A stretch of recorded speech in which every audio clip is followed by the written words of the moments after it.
In the humble village of Agwal, nestled between the golden plains of eastern Africa and the whispering acacia trees, lived a young woman named Nyasha. She was not rich, nor was she of noble blood. But what she possessed surpassed gold, a heart that beat for others. This is a tale of loyalty, sacrifice, and divine justice, a story passed down through firelit evenings and grandmother's lips of a woman who raised what the world rejected, and how fate rewarded her when all hope seemed lost. Nyasha and Mumbi were childhood friends, born hours apart on the same rainy night. They laughed together, cried together, and swore under the ancient baobab tree that they would always be each other's sisters. Years passed. Mumbi married a wealthy merchant from the city and bore twins, a boy and a girl named Zuberi and Zuina. Nyasha remained in the village, tending goats, weaving baskets, and helping elders cross rivers during the floods. But fate is never fair for long. One dark season, a strange illness swept through the city. Mumbi's husband fled, fearing the twins had inherited the disease. Alone and frail, Mumbi sent a desperate letter. Nyasha, I am dying. My babies have no one. If ever our friendship meant anything, save them. Raise them. Protect them. I beg you, sister. By the time Nyasha arrived, Mumbi was gone. The twins, barely a year old, wailed in a broken cradle. The city dwellers turned their heads. The merchant publicly denied the children, but Nyasha did not hesitate. She gathered the babies in her arms, whispered a vow under her breath, and walked the long dusty road back to Agwal. The people of Agwal had kind hearts, but suspicious tongues. She brings cursed blood. They say their father is a witch man from the city. She cannot even feed herself. How will she raise two? Nyasha heard it all, but her hands stayed firm, her back upright. She worked the fields by day and told the twins folk tales by moonlight. When Zuberi cried for food, she sold her bangles. When Zuina fell sick, she carried her 5 miles barefoot to the healer. Years passed. The twins grew, not just in body, but in spirit. Zuberi, curious and clever, loved carving wooden animals.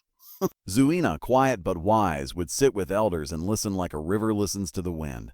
They called Nyasha Mama, though she never bore them. One evening, as she braided Zuina's hair, the girl asked, Mama, am I yours? Nyasha paused. You are mine by choice, not chance. And love chosen is stronger than blood. Trouble came when drought strangled the land. Crops failed, rivers dried to dust. Hunger knocked at every door. Some villagers turned bitter. One night, Nyasha caught men trying to steal her last goat. When she confronted them, they spat. You and your bastard twins have cursed this land. Leave! With sorrow in her heart, Nyasha packed what little they had. Holding one child in each hand, she walked toward the mountains. For 3 days, they journeyed with no food. On the 4th night, Nyasha fainted from weakness. The children sat beside her, crying softly. But the gods were watching. A traveling caravan led by a man named Jabari, a sculptor from the highlands, found them. Moved by the children's cries and Nyasha's withered frame, he gave them shelter. Jabari saw something in Zuberi. The boy carved a giraffe from a branch without tools. He saw Zuina calm a crying baby in the caravan with just a song. These children are gifted, he said.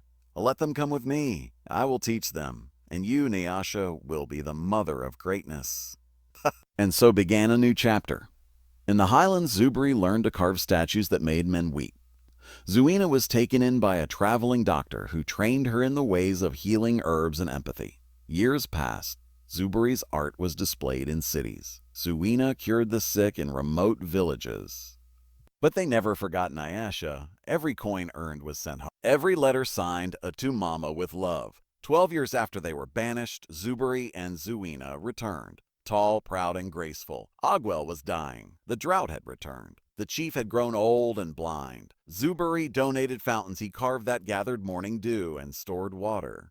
Zuina treated the chief's eyes with rare roots and restored his sight. The villagers wept. We judged wrongly. We cast out angels. Forgive us. Nyasha, now graying, stood quietly as the chief declared, From today, Zuberi will lead the village artists. Zuina will head the healers. And Nyasha will be called Mother of Agwal. One day, a messenger from the city arrived with strange news. Mumbi's former husband, the merchant who abandoned the twins, had died. In his guilt, he had left everything to the children I once denied. Land, wealth, jewels, a mansion. Zuberi looked at Nyasha. Zuina held her mother's hand. We do not need his silver. We have been rich all along. In your arms, Mama, But Nyasha, wise as the moon, said, "Use his riches not for pride, but purpose. Build schools, dig wells, raise those still crawling in darkness." And so they did. Today, mothers in Ogwell tell their children, if you are loved, be grateful. But if you are chosen, like Zuberi and Zuina, never forget to become the light for others. And under the same baobab tree where two girls once made a vow, a statue now stands, of a woman with open arms and two children beside her. Beneath it are words carved in wood. Love is not what you inherit. Love is what you choose. Moral of the story: droplet one act of kindness can change not just a life, but generations.